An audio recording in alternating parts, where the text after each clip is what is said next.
Untold secrets of relationship and parenting preparing is better than repairing. Ram garu మరియు విజయ పెద్దన గారు నిర్వహిస్తున్న ఈ క్లాస్లో మీరు జాయిన్ అవ్వాలి అనుకుంటున్నారా? ఈ నెంబర్కి సంప్రదించండి. నమస్తే, వెల్కమ్ టు సుమన్ టీవీ. నేను మీ anchor Usha. Untold secrets of relationship and parenting prepare is better than repairing. చాలామంది ఈ టైటిల్ ఏంటి అని అనుకుంటున్నారా? రామ్ గారు, విజయ పెద్దన గారు మార్చ్ 10న ఒక పెద్ద క్లాస్ని భారీ ఎత్తున నిర్వహించబోతున్నారు, అది కూడా ఆఫ్లైన్లో. మరి ఆ క్లాస్కి సంబంధించిన డీటెయిల్స్ ఏంటి, ఏ విధంగా ఉండబోతుంది అండ్ దాంతోపాటు ఇవాళ ఎపిసోడ్ ఏంటో ఒకసారి వాళ్ళతో ఇంటరాక్ట్ అయ్యి తెలుసుకునే ప్రయత్నం చేద్దాం. నమస్తే సార్. నమస్తే మేడం. నమస్తే. తాకట్టులో ఉన్న బంగారాన్ని విడిపించి ఆ రోజు ఆన్లైన్ రేటుకే మేము కొంటాం. Sharma gold company. చాలా సందర్భాల్లో మనం ఎక్కువగా చూసేది ఏంటంటే వైఫ్ అండ్ హస్బెండ్ మధ్య ఎప్పుడైతే చిన్న చిన్న గొడవలు, విభేదాలు వస్తూ ఉంటుంటాయో విడిపోవాలని వాళ్ళకేం థాట్ ఉండదు, కానీ థర్డ్ పర్సన్ ఎప్పుడైతే ఎంటర్ అవుతారో డివోర్స్ దాకా వెళ్తూ ఉంటుంది కొన్ని సందర్భాల్లో మ్యాటర్. విడిపోయిన తర్వాత రియలైజ్ అయిన కపుల్స్ని మనం చూస్తూ ఉంటాం. అనవసరంగా ఈ స్టెప్ తీసుకున్నామా లైఫ్లో అని. తెలుసో తెలియకో చేసే చిన్న చిన్న తప్పులు మేజర్ ఇంపాక్ట్ని జీవితాల్లో చూపిస్తూ ఉంటాయి. భార్య భర్తలు ఏదైనా మిస్కమ్యూనికేషన్ వచ్చింది, లేదంటే ఇద్దరి మధ్య పొత్తు కుదరట్లేదు, డామినేటింగ్ అనిపిస్తుంది, ఈగో క్లాషెస్ ఉన్నాయనుకున్నప్పుడు థర్డ్ పర్సన్ని పిలిచి కూర్చోబెట్టి ప్రాబ్లమ్ని సాల్వ్ చేసుకోవడం ఎంతవరకు కరెక్ట్ అంటారు? భార్య భర్తలకు సంబంధించి మూడో వ్యక్తి ఎంటర్ అవ్వడం ఎటువంటి కాంప్లికేషన్స్ని క్రియేట్ చేస్తుంది అసలు లైఫ్లో? వైఫ్ అండ్ హస్బెండ్కి, ఈ భార్యాభర్తలిద్దరికి క్లారిటీ ఉండాలి. అంటే థర్డ్ పర్సన్ని ఎప్పుడు తీసుకురావాలి అనేది. థర్డ్ పర్సన్ అంటే వస్తేనే మొత్తం పాడైపోతుంది అంటానికి లేదు, అలా అని ప్రతి గొడవలోనూ మూడో వ్యక్తి ప్రమేయం ఉండాల్సిన అవసరము లేదు. ఇప్పుడు ఫోన్లు వచ్చాక, సో అంతకుముందు ఇప్పుడు భార్యాభర్తలిద్దరికి గొడవ వచ్చిందనుకోండి, ల్యాండ్లైన్ ఫోన్లు ఉన్నప్పుడు కూడా అంత ఘోరంగా ఉండేది కాదు పరిస్థితి. అంటే వెంటనే డైల్ చేసేసి అమ్మకో నాన్నకో లేకపోతే చెప్పేంత ఆ ట్రెండ్ ఉండేది కాదు. ఇప్పుడు ఈ మొబైల్స్ వచ్చాక ఏంటంటే రోజు కాల్ చేయటం, ఏ ప్రదేశంలో ఉన్న కాల్ చేసే వెసులుబాటు వచ్చిన తర్వాత ఏదన్నా చిన్న ఆర్గ్యుమెంటో, కాన్ఫ్లిక్టో, డిఫరెన్స్ ఆఫ్ ఒపీనియనో, ఏదో ఒక అభిప్రాయ భేదం రాగానే ఫోన్ కాల్ వెళ్ళిపోతుంది అన్నమాట కొంతమంది విషయంలోనే. సో వెళ్ళినప్పుడు ఏంటంటే అవతల వ్యక్తికి ఎంతవరకు అర్థమైందో దాన్ని బట్టి వాళ్ళు సలహా ఇవ్వటానికి ప్రయత్నిస్తారు. సో ఇక్కడ నేను అనేది ఏంటంటే ఆర్గ్యుమెంట్స్ వచ్చినప్పుడు వెంటనే థర్డ్ పర్సన్కి కంప్లైంట్ చేయాల్సిన పని లేదు. కొంతమంది ఫ్రెండ్స్తో, బాగా క్లోజ్ ఫ్రెండ్తో చెప్తారు. అంటే ఇక అదొక ప్యాటర్న్. ఏదన్నా అవ్వగానే ఆ బాధతో ఏంటంటే ముందు అర్జెంటుగా ఎవరికొకరికి వెళ్ళగక్కేస్తే తప్పితే ఆ మనశ్శాంతి రాదు వాళ్ళకి. సో అది చెప్పినప్పుడు ఏమవుతుంది, ఆబ్వియస్గా ఏ మనిషి అయినా, మీరైనా, నేనైనా, ఎవరైనా సరే ఎలా చెప్తాము, మన కోణంలోంచి చెప్తాం. చెప్పినప్పుడు మనది రైటు, అవతల వ్యక్తిది, భార్యదో భర్తదో అవతల వ్యక్తిది తప్పు అన్నట్టుగా వింటారు అవతల వాళ్ళు. అప్పుడు వాళ్ళు ఏం చేస్తారు, అరే అలా ఎలా చేశాడు, లేకపోతే మీ ఆవిడ అలా ఎలా అంది, లేకపోతే ఇలా ఎలా చేసింది అని చెప్పి వాళ్ళ అభిప్రాయాలు కాస్త వాళ్ళు అక్కడ వదులుతారు. వదిలినప్పుడు మనకేమవుతుంది, ఓకే మనం చేసింది చాలా రైట్ అనమాట, అవతల వ్యక్తిదే పూర్తి తప్పు అనమాట అనే ఫీలింగ్లోకి మనం వెళతాం. అలా కాకుండా ఏంటంటే భార్యాభర్తలు ఇద్దరూ కనుక గొడవలు రాకుండా అసలు ఏ భార్యాభర్త అని, ఇన్ఫ్యాక్ట్ ఏ రిలేషన్షిప్ ఉండదు. మీరు నేను 10 రోజులు కలిసి ఉంటే ఏదో ఒక అభిప్రాయ భేదం వస్తుంది, రావాలి, అది సహజం కూడా. వచ్చినప్పుడు ఏంటంటే దానికి టైం ఇవ్వటం, అందులో నా పాత్ర ఎంత ఉందని ఆలోచించటం, ఇంకా ఇలా కాకుండా ఇంకో రకంగా బిహేవ్ చేసినా లేకపోతే మాట్లాడినా ఇది ఇంత దూరం వచ్చేది కాదేమో అనలైజ్ చేసుకోవటం, ఇవన్నీ చెయ్యాలంటే కొద్దో గొప్ప టైం ఉండాలి. ఇవన్నీ ప్రయత్నాలు చేసిన తర్వాత కొన్ని ఎక్స్ట్రీమ్ కేసెస్ ఉంటాయి. రోజు దన్నుకోవటం, రోజు తిట్టుకోవటం, లేకపోతే ఏదో ఒక ప్యాటర్న్స్లోకి వెళ్ళిపోవటం. అప్పుడు ఏంటంటే లేదా కట్నం గురించి గొడవలను, లేకపోతే ఏదో ఒక అసంతృప్తితో రోజు గొడవలు అవుతుంటే కనుక పెద్దవాళ్ళని కూర్చోబెట్టి మాట్లాడదాము అనేది వచ్చి వాళ్ళని పిలవటం, అది డిఫరెంట్ కేసు అసలు. బట్ ఇలా ఎవ్రీడే అయ్యే చిన్న చిన్నటికి ఫోనులు చేసి థర్డ్ పర్సన్, అది ఫ్రెండ్ అవనివ్వండి, అమ్మ అవనివ్వండి, మేనమామ అవనివ్వండి, లేకపోతే తమ్ముడు అవనివ్వండి, ఏదో ఒకళ్ళని ఎవరో ఒకళ్ళని ఇన్వాల్వ్ చేసి చేయటం అనేది ఒక రకంగా డిస్రెస్పెక్టింగ్ యువర్ స్పౌస్. అర్థమైందా? ఇదొకటి. ప్లస్ మీ ఇద్దరికి మీ గురించి మీకే తెలవనప్పుడు మూడో వ్యక్తి ఏం చెప్తారు? మీరిద్దరు కలిసి ఉండేది మీ ఇద్దరు. మీ ఆవిడకి ఎప్పుడు కోపం వస్తుంది, మీ ఆయనకి ఏమి నచ్చదో, మీ ఆవిడ ఎప్పుడు ట్రిగర్ అవుద్ది, ఇవి మీరే అనలైజ్ చేసుకోవాలి. కానీ అంటే యూ షుడ్ ఎక్స్పెరిమెంట్, ఎక్స్ప్లోర్. తెలుసుకోవాలి, క్యూరియాసిటీ ఉండాలి. ఇవన్నీ ఉంటున్నప్పుడు థర్డ్ పర్సన్ ఇన్వాల్వ్మెంట్ అన్నెసరీగా తీసుకురావటం అనవసరం. కాంప్లికేషన్స్ ఏముంటాయి అంటారు? ఎప్పుడైతే మూడో వ్యక్తిని మీరు ఇందాక అన్నారు, అది మేనమామ అవ్వచ్చు, తల్లి అవ్వచ్చు, తండ్రి అవ్వచ్చు, కొన్ని సందర్భాలు అన్న తమ్ముళ్ళు కూడా అవ్వచ్చు. మన కోణం వైపు నుంచి వాళ్ళకి మనం ఆన్సర్ చేస్తూ ఉంటాము. అంటే ఒకవేళ అమ్మాయే కనుక ఇటువంటి కంప్లైంట్ని చేస్తూ ఉన్నప్పుడు మన కోణం నుంచి మనం చూసి మాట్లాడినప్పుడు ఖచ్చితంగా అవతల ట్రిగర్ అయ్యే పాయింట్స్ ఏంటంటారు? అంటే వచ్చే ఆలోచనలు ఏంటి అంటారు? థర్డ్ పర్సన్ ఏం చెప్తారు, ఎవరైతే చెప్పారో వాళ్ళదే రైటు, అలా ఎలా అన్నారు అని చెప్పే అవకాశాలే ఉంటాయి మోస్ట్లీ. చాలా తక్కువ మంది అటువైపు నుంచి కూడా ఆలోచించమ్మా, మరి నువ్వేదన్నా అన్నావేమో, నీ వైపు నుంచి ఏదన్నా ఉందేమో చెక్ చేసుకో అని చెప్పేవాళ్ళు చాలా తక్కువ మంది ఉంటారు. ఇన్ఫ్యాక్ట్ అలా చెప్పే వాళ్ళకి వీళ్ళు మళ్ళీ రెండోసారి కాల్ చేయరు, చెప్పరు కూడా అసలు. అది చెప్తున్నప్పుడు ఏంటంటే అవతల వ్యక్తులు విని ఊరుకోవాలి. వీళ్ళు చెప్పేది కూడా మనల్ని చచ్చుపుచ్చు సలహాలు ఇమ్మని కాదు, మనకి వాళ్ళ బాధ చెప్పుకుంటున్నారు. So let them went out, చెప్పనివ్వండి. మీ యొక్క వాల్యుబుల్ సలహాలు ఇవ్వాల్సిన పని లేదు వాళ్ళకి. అది వినిపెట్టి సరే చూద్దాంలే అట్లా అనిపించిందా రీఫ్రేస్ చేయండి. అంటే ఏంటి, ఓకే తన మాట అనేసరికి నీకు బాధ అనిపించిందా, నీకు ఇవాళ మూడ్ పాడైందా, మరి నువ్వు ఎట్లా ఫీల్ అయ్యావు అట్లాంటప్పుడు ఇట్లా రీఫ్రేమింగ్ క్వశ్చన్స్ అడిగి తనలో ఉన్న బాధని ఎక్స్ప్రెస్ చేసే అవకాశం ఇవ్వండి. తప్పితే అతను అట్లా ఎట్లా అంటాడు, అతను నువ్వు ఉద్యోగం చేస్తున్నావు, నువ్వు ఈ పూట నువ్వు వంట చేయమాక ఏం చేస్తాడో చూద్దాం, ఇట్లాంటి ఏ గొంతులో అన్నా అది అనర్థమే. అంటే ఏంటి, అదేంటమ్మా నువ్వు కూడా ఉద్యోగం చేస్తున్నావు కదా, అతను అలా అనకూడదు కదా, మరి నువ్వు కూడా 2 రోజులు మరి స్ట్రైక్ పాటించి నువ్వు కూడా ఏమి చేయకుండా కూర్చో, ఇట్లా ఇస్తుంటారు కొంతమంది. సో ఇట్లాంటివి ఉన్నప్పుడు నెగిటివ్ ఇంపాక్ట్ పడుతుంది. నువ్వు అన్నావు కదా ఎట్లాంటి ఇంపాక్ట్ పడుతుందని. డెఫినెట్గా అది ఇద్దరిని అంటే సుతరాయించి పరిస్థితి చక్కదిద్దేలాగా అయితే ఉండదు. టిట్ ఫర్ టాట్, ఓకే అతను అలా చేశాడా, మరి నువ్వు ఇలా చెయ్యి, మరి ఆ అమ్మాయి అలా మాట్లాడిందా, నువ్వు రేపు ఇలా మాట్లాడు.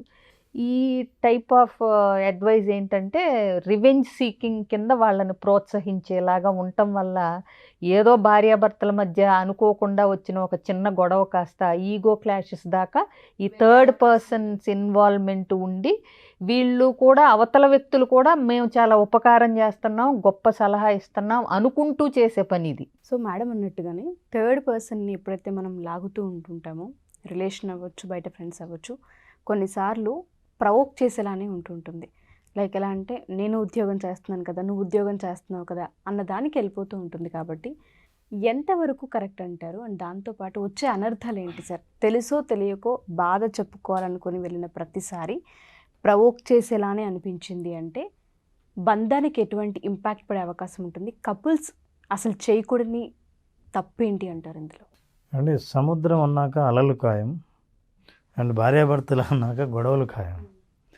అయితే గొడవలు ఒకరినొకరు ఇంకా బాగా అర్థం చేసుకోవడానికి సహకరిస్తాయి అనే నమ్మకం కలిగి ఉండడం చాలా అవసరం. గొడవ విడిపోవడానికి మాత్రమే అనే అపనమ్మకం కంటే గొడవల వల్ల ఒకరినొకరిని అర్థం చేసుకుంటాం.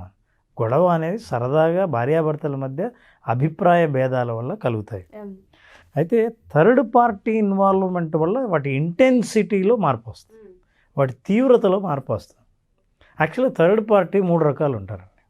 నెంబర్ 1, థర్డ్ పార్టీని మనం మీడియేటర్ అని కూడా అంటుంటాం. మంచి కోరే మీడియేటర్, వెల్ విషర్స్ అంటాం. అది తల్లి తండ్రి కావచ్చు. అంటే వీళ్ళ బాగు ఏదో అదే చూద్దాం అని కోరుకునేవాళ్ళు number 1 well wishers. Second is the biased mediators. వీళ్ళకు ఇందాక విజయ్ గారు చెప్పినట్టు వాళ్ళకంటూ ఒక ఒపీనియన్ ఉంటుంది. ఈ ఒపీనియన్ ఎదుటి వాళ్ళ మీద రుద్దుతారు. రుద్దడమే కాదు, తను ఎప్పుడైతే ఒపీనియన్ అడిగారో నా ఒపీనియన్ని మీరు ఇంప్లిమెంట్ చేసేదాకా నేను నిద్రపోను, ఎలాగైనా మిమ్మల్ని మనసు మార్చి నేను నమ్మిందే నిజమని నమ్మి ఆ నిర్ణయం తీసుకునేదాకా వీళ్ళు ప్రెజర్ పెడుతుంటారు. These people are all biased mediators. వీళ్ళు ఏంటంటే ఒపీనియనేటెడ్ మీడియేటర్స్ అని కూడా అనొచ్చు. The third is the professional mediators. Counsellors కావచ్చు, సైకాలజిస్ట్ కావచ్చు, లాయర్లు కావచ్చు, ఎవరైనా సరే వాళ్ళు ఏంటంటే వాళ్ళకి ఏ ఒపీనియన్ ఉండదు. వీళ్ళు నా పార్టీ కాదు, మీరు నా పార్టీ కాదు, మీ ఇద్దరి సమస్యను నేను విన్న తర్వాత ఎలాంటి పరిష్కారాలు అయితే మీరు ఎన్నుకుంటారో అలాంటి పరిష్కారాల గురించి చర్చిద్దామని ఓపెన్గా ఉంటారు. వీళ్ళు 3వ వాళ్ళు. ఇప్పుడు భార్యాభర్తల గొడవల మధ్య ఎవరైనా థర్డ్ పార్టీ మీరు ఇన్వాల్వ్ చేయాలనుకుంటే ఫస్ట్ చూడాల్సిన విషయం వీళ్ళు ఈ 3 కేటగిరీలో ఏ కేటగిరీ. మీకు అసలు జీవితంలో ఏ అనుభవం లేని వాళ్ళు మీ స్నేహితులు కాబట్టి, క్లాస్మేట్ కాబట్టి వాళ్ళని ఒపీనియన్ అడిగి మీ లైఫ్ పట్ల నిర్ణయం తీసుకునే అధికారం వాళ్ళకి ఇస్తున్నారా? బయాస్డ్ మీడియేటర్స్ని ఇన్వాల్వ్ చేస్తున్నారా? వీళ్ళు ప్రొఫెషనల్సా? ఇట్లాంటివి ఏమైనా తగాదాలు తీర్చారా అని. ఎందుకంటే ఎంత గొప్ప భార్యాభర్తలైనా గొడవలు, అభిప్రాయ భేదాలు లేకుండా గొప్ప భార్యాభర్తలు అవ్వాలి. అది ఎవరైనా నారాయణమూర్తి, సుధామూర్తి గారు తీసుకున్నా ఇట్లాంటి భార్యాభర్తలు ఆదర్శంగా ఉన్నవాళ్ళు కూడా వాళ్ళు చాలా గొప్పగా చెబుతారు. ఎందుకంటే అప్పట్లో మేము ఇట్లా గొడవ పడేవాళ్ళం. ఎగ్జాంపుల్ ఎందుకంటే గొడవ పడితే ఆ రోజే విడిపోయి ఉంటే ఈరోజు మేము ఎవరికి తెలిసేది కాదు. ఇంకా ఈరోజు ఇంతవరకు ప్రయాణిస్తున్నాం కాబట్టి ఇలా ఉంటుంది జీవితం అని చెప్పడానికి. కాబట్టి ఇట్లాంటి మీరు తెలియకుండానే ఒక ఒపీనియనేటెడ్ వాళ్ళు ఎవరైనా, ఈగోటిక్ ఎవరైనా ఉంటే, ఎవరైతే నా అభిప్రాయం చాలా గొప్పది, నా అభిప్రాయాన్ని మీరు పాటించాలి అన్న వాళ్ళు మీ జీవితం మీద వాళ్ళ అభిప్రాయాలను రుద్దుతుంటే మీరు జాగ్రత్తగా ఉండాల్సిన అవసరం ఉంది. మంచి కోరేవాళ్ళు మీ అవుట్కమ్, మీ జీవితంలో మీరు ఏం కోరుకుంటున్నారు? ఇద్దరూ కలిసి హాయిగా ఉండడమే కోరుకుంటున్నారా? లేదా మీకు వచ్చిన కన్ఫ్లిక్ట్ రిజాల్వ్ అయితే చాలు, మా ఇద్దరం కలిసి జీవించడమే మా ఉద్దేశం అని అనుకుంటున్నారా?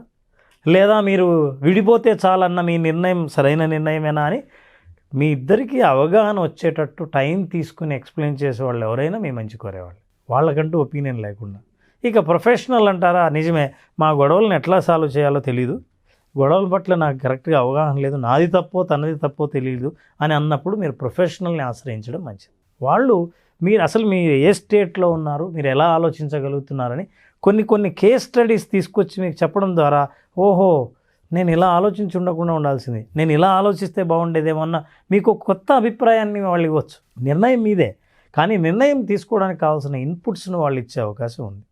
ఇలా మనం ఆలోచించినప్పుడు ఎవరిని ఇన్వాల్వ్ చేయాలి, అసలు ఎవరిని ఇన్వాల్వ్ చేయాల్సిన అవసరం లేదా అనేది అర్థమవుతుంది. బట్ మీరు అన్నట్టుగానే ఎప్పుడైతే గొడవలు వస్తూ ఉంటుంటాయో, కొత్తగా పెళ్ళైన కపుల్స్కి అయితే మేబీ ఎపిసోడ్ చూసినప్పుడు ఇన్వాల్వ్ చేయకూడదు, మనమే సార్ట్అవుట్ చేసుకున్న ఒక క్లారిటీ ఎక్కడో అర్థమవుతుంటుంది. ఆల్రెడీ కొన్ని ఇయర్స్ అయిపోయింది, మా జీవితాల్లో థర్డ్ పర్సన్ ఉన్నారు, మాకు ఇది చెప్తే తప్ప పెయిన్ రిలీఫ్ ఉండదేమో అనిపించేలా అడిక్ట్ అయిపోయాము, ఒక మా ఇంట్లో ప్రతిదానికి ఇష్యూనే ఉంటుందని ఫీల్ అయ్యే వాళ్ళు ఉంటుంటారు. థర్డ్ పర్సన్ ప్రతి ఇద్దరి జీవితాల్లో ఎక్కడో అక్కడ ఉంటూనే ఉంటుంటారు. దాన్ని ఏ విధంగా బయటికి తీయాలంటారు? ఆ పెయిన్ని వాళ్ళంతటి వాళ్ళు మూవ్ చేసుకునే విధంగా మీ ఆఫ్లైన్ వర్క్షాప్ ఏ విధంగా హెల్ప్ అవుతుంది అంటారు? ఎందుకంటే పిల్లలు ఇంపాక్ట్ అవుతారు దానివల్ల, ఇంట్లో పేరెంట్స్ ఇంపాక్ట్ అవుతూ ఉంటుంటారు, సైకలాజికల్గా చాలా సమస్యలు వస్తూ ఉంటుంటాయి, డిప్రెషన్కి లోన్ అవుతుంటారు, ఏం చేసినా అసంతృప్తే కనిపిస్తూ ఉంటుంది. తెలియకుండా మూడో పర్సన్ దగ్గరికి వెళ్ళి మాట్లాడుతూ ఉంటారు, ఫ్యామిలీ అంతా అల్లరి పాలవుతూ ఉంటుంది. కాబట్టి నేను అడుగుతున్నాను, వాళ్ళంతటి వాళ్ళు రియలైజ్ అయ్యి ఒకవేళ సరే మాకు ఇటువంటి ఉన్నాయి ప్రాబ్లమ్స్, మేము ఒకసారి మాట్లాడాలనుకుంటున్నాము అని కనుక అనుకున్నప్పుడు మన క్లాస్ వాళ్ళకి ఏ విధంగా హెల్ప్ అవుతుంది? విజయ గారు, ఎట్లా మాట్లాడాలి, ఎంతవరకు చెప్పాలి? ఇప్పుడు మీరు మాట్లాడేటప్పుడు నాకు ఇంకొకటి స్ట్రైక్ అయింది. గొడవ వచ్చినప్పుడు థర్డ్ పార్టీ ఇన్వాల్వ్ అవ్వటం ఒక ఎత్తు అయితే, గొడవ రావటానికి అసలు థర్డ్ పార్టీ కారణం అవుతూ ఉంటారు. ఏమవుతుందంటే ప్రతిదీ అంటే ఇంట్లో ఏం జరిగింది ఇత్తుకిత్తు మొత్తం ఇద్దరిలో ఒకళ్ళకి పోసగుచ్చినట్టు అమ్మలకో నాన్నలకో చెప్పే అలవాటు ఉంటుంది. పొద్దున్న లేచిన దగ్గర నుంచి ఊపిరి తీసుకున్న దగ్గర నుంచి నిద్రపోయే వరకు కొంతమంది టైం టేబుల్ చెప్తారండి. సో అది ఒక పార్ట్నర్కి నచ్చదు. అంటే మన లైఫ్, మన ప్రైవసీ, నువ్వు ఎంతవరకు చెప్పాలి, అన్నీ చెప్పటం ఎందుకు అనేది అనిపిస్తూ ఉంటుంది. ఎస్పెషల్లీ ఇద్దరూ చెప్పిన అబ్బాయి గనక వాళ్ళ ఇంట్లో వాళ్ళకి మొత్తం ఇక్కడ జరిగేవన్నీ చెప్పినప్పుడు అమ్మాయికి కొన్ని నేను నా భర్త మాత్రమే అనే ఒక స్పేస్ ఉంటుంది, అది ఎక్స్పెక్ట్ చేస్తారు అమ్మాయిలు ఎక్కువ. ఆ స్పేస్ని కూడా వాళ్ళు అది అంటే ఇవ్వకుండా అందులోకి కూడా అబ్బాయి పేరెంట్స్ని కానీ ఎవరినొకరిని తీసుకొచ్చి అన్ని విషయాలు చెప్తున్నప్పుడు వీళ్ళకి అంటే ఉనికి లేనట్టుగా, తన స్థానానికి భద్రత లేనట్టుగా, ఇంపార్టెన్స్ లేదు అంటే ఏంటి అన్నది ప్రతి విషయం వాళ్ళ అమ్మకి చెప్పాలా అనేది వీళ్ళకి ఇన్సెక్యూర్డ్గా ఫీల్ అయిపోయి అందుకు గొడవలు వస్తాయి. గొడవ వచ్చినప్పుడు థర్డ్ పార్టీ కాదు, ఇక్కడ థర్డ్ పర్సన్కి ఎక్కువ డీటెయిల్స్ షేర్ చేయటం వల్ల కూడా క్రియేట్ అవుతూ ఉంటాయి. సో మా సెషన్కి ఇప్పుడు మేము తీసుకునే ఆన్లైన్ సెషన్ March 10th జరిగేదానికి వస్తే కనుక సెట్టింగ్ బౌండరీస్, అట్లాగే ఐ స్పేస్ వి స్పేస్ వీటి గురించి మాట్లాడటం జరుగుతుంది, which is very very important. ఏ భార్యాభర్తలకైనా, అది కొత్తలో పెళ్ళైన వాళ్ళకైనా 30 ఏళ్ళు కాపురం చేసిన వాళ్ళకైనా తగు మాత్రం స్పేస్. ఇంకో క్లారిఫికేషన్ కూడా ఇవ్వటం జరుగుతుంది. స్పేస్ అంటే ఇట్స్ నాట్ ఫిజికల్ డైమెన్షన్, అంటే ఈ రూమో ఆ రూమో లేకపోతే ఎంత స్పేసో ఇది కాదు. Space is in mind. So నువ్వు నీ కనెక్షన్లో ఎంత స్పేస్ ఉంది, నీకు ఇండివిజువల్గా ఎంత ఉంది, కలిపి భార్యాభర్తలుగా ఎంత స్పేస్ ఉంది, how much you are allocating to your spouse, నీ నుంచి కంట్రిబ్యూషను అనేది కూడా డిస్కస్ చేయటం జరుగుతుంది. ఇది కొంచెం అంటే అందరూ తెలుసుకోవాల్సిన టాపిక్ ఇది. ఎందుకంటే ఈ బౌండరీస్ సెట్ చేసుకోకపోవటం వల్లే వేరే వాళ్ళ ఇన్వాల్వ్మెంట్ వల్ల అనవసరంగా గొడవలు జరిగి విడిపోయే సందర్భాలు చాలా ఉన్నాయి. వీళ్ళిద్దరికీ స్పేస్ సెట్ చేసుకోవటం తెలియక కూడా ఒకే ఇంట్లో రూమ్మేట్స్ లాగా అంటే ఆ స్థాయి బంధంలోనే ఉండిపోయే వాళ్ళు కూడా ఉంటారు. సో ఇవన్నీ క్లియర్ అవుతాయి. మేడం చెప్పినట్టుగానే చాలా సందర్భాల్లో ఆ స్పేస్ అనేది ఎక్కడో తెలుసుకోలేకనో, ఆ బౌండరీస్ని సరిగ్గా లేకపోవడం వల్ల డ్యామేజ్ ఖచ్చితంగా జరుగుతూ ఉంటుంది.